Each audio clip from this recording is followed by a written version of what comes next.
All right, in this lesson, we will be evaluating bias of some of the documents that are in your document packet. So you can have your document packet in front of you, and as I talk about a document, you can flip to that document, and then I'm going to ask the substitute to pause after I ask the questions about each document so that you can discuss with the people around you the potential bias within each document. You are going to be required to evaluate the bias of at least 2 documents in your essay. So you don't have to evaluate the bias for every document that you use, but you do need to evaluate it for at least 2. If you want to get a super high score like a 4, however, with regards to perspective and bias, you're going to need to evaluate the bias of more than 2 documents, of every document where it seems appropriate. So let's start with document S. In document S, a Byzantine citizen discusses how the Crusaders came to Constantinople and looted, raped, and murdered the citizens of the city. Based on this limited information, do you think that this source is reliable? Why or why not? Press pause now. So, now that we've returned, let's talk a little bit about document S. So one of the things you might have come to the conclusion is that this Byzantine citizen might be biased against the Crusaders who attacked his city, which might be true. He might exaggerate the way that the Crusaders acted and portrayed them to be more villainous than they actually were. Particularly if he was angry at the Crusaders for some reason, he might, be looking to portray them as more evil or something like that. However, he was an eyewitness, as it says in the document, so he was actually there. And so you probably need to take his point of view seriously and not just dismiss it as, being overly exaggerated. And so one of the things you could do with document S is take a look at other documents, see if they corroborate what is said, take a look at secondary sources, see if historians have come to the conclusion that what this guy is saying is actually true. And you basically just take a look at all these different sources and you can figure out whether or not you think that this guy is actually legitimate and has a point of view that you think is accurate. So I think that this one, needs to be backed up, but it's not probably overly biased, particularly because even though he was an Orthodox Christian, he is still talking about his fellow Christians, and he's actually comparing the Muslims to the Christians and describing the Muslims as more favorable than the Crusaders. And so that is kind of shocking, actually.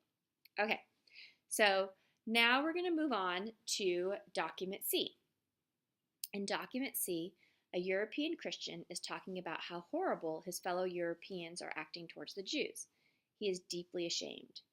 Based on this limited description, are you more or less likely to believe him? Why or why not? Okay, we're going to pause now. Okay, now that we're back, so let's think about this a little bit.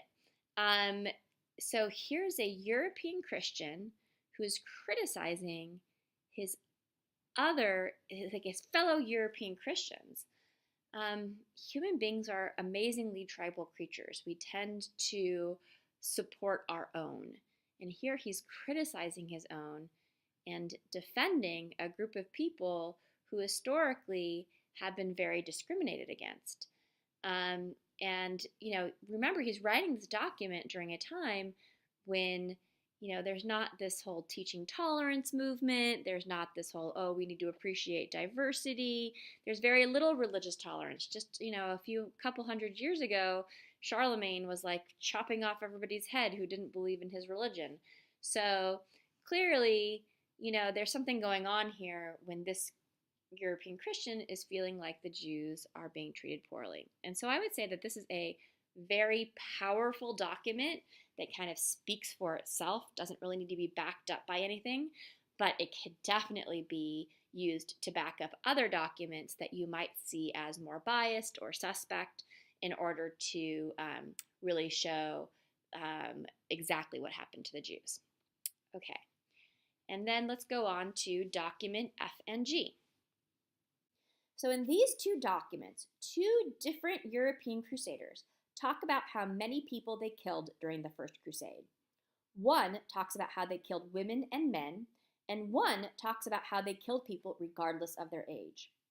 Are you willing to believe them that the Europeans engaged in indiscriminate slaughter?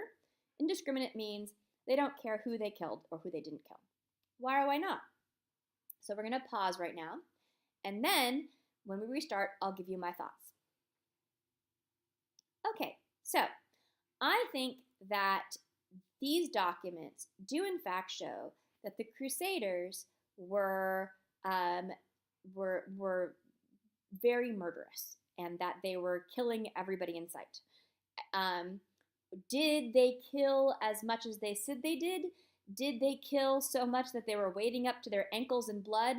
That seems hard to believe, but it might have happened. But because you have two different European crusaders, like kind of bragging about the same thing, even if they didn't engage in as much slaughter as they were bragging about, that does tell you something about the European crusaders and their mindset. I mean, their mindset was definitely that they should be proud of how many people they killed, and that they shouldn't try to hide that. And so that is really interesting in terms of when we think about the Crusaders' mindset and we think about, how the Crusaders were viewing violence and how violent they were during the Crusades. All right, let's go on to the next document. So now we're talking about document B. In document B, the Pope is talking about all of the horrible things the Muslims are doing to Christian pilgrims. We must note that the Pope has never been to the Middle East.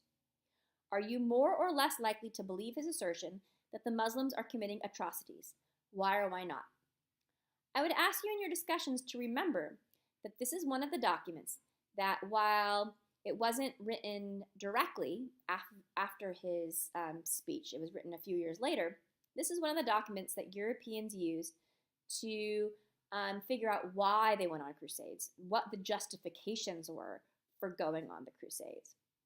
So my question is, do you believe him that the Muslims are committing these atrocities? Why or why not? I'm going to pause it. Okay, so now that we've discussed it, here are my thoughts. I think that you should be very suspicious of this document. One of the reasons why you should be suspicious is because the Pope had never been to the Middle East, so everything that he's getting is going to be secondhand. So we need to take a look at other perspectives, other ideas about what's going on. Now, I haven't given you any of the other documents that take place before the Crusades. So you can use your textbook, or you could use the secondary sources to provide background about what was actually happening before the Crusades with regards to the Muslims and how they were treating Christian pilgrims. There were some atrocities. There is very little historical doubt about that. Most historians agree that Muslims were at one point killing Christian pilgrims. But most historians also assert that by the time of the actual Crusades, most of these attacks, at least by the official political authorities, had stopped. While there was some violence still against Christian pilgrims, mostly those were unorganized and done by criminals rather than by the government. And so the Pope was kind of claiming that Muslims as a whole were attacking Christian pilgrims, and it looks like by the time he actually gets around to giving the speech, that is no longer true. We don't know whether or not he was purposefully falsifying the evidence or whether or not he was just using outdated letters. But we do have additional reason to be suspicious because you could see this document as a type of propaganda, because it's a call for the Crusades. He's trying to get people to give up their everyday lives, to sacrifice everything and go on crusade. And so he really needs to convince them that this is the right thing to do. So he's liable to exaggerate the facts in order to encourage people to actually give up everything and go on crusade. All right, let's go on to the next document. In document A, Pope Urban II argues that the European leaders are acting poorly and causing violence in Europe. Are you likely to believe him? Why or why not? I'm going to pause it there.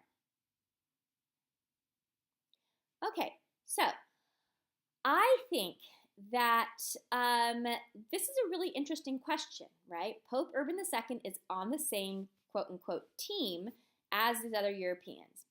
Nevertheless, we do know that in European society, there were different groups of people vying for power.